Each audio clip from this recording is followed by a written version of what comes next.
Welcome to Study Loop. Here we're talking about tradable permits for pollution, and we'd like to know whether or not it really matters in terms of economic efficiency if these permits are distributed or auctioned.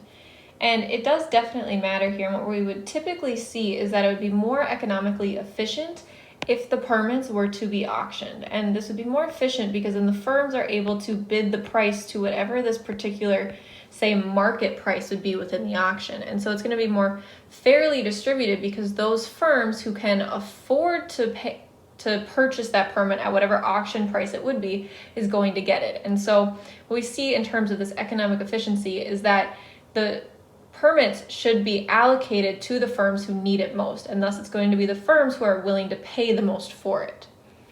Part B here is asking us if these permits were to actually be distributed by the government, does the allocation of these tradable permits matter? Well, yes, it does matter because, like we just said in Part A, the permit should go to those firms who need it most, who want the permits the most.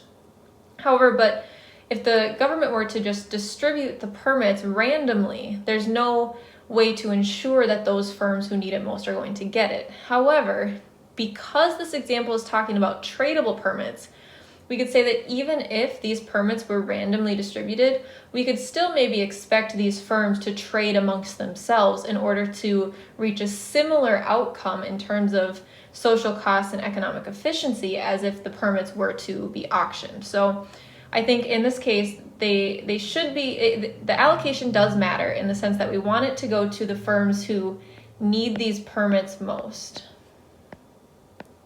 However, if it is going to be distributed and these are tradable permits, we may see a similar outcome regardless.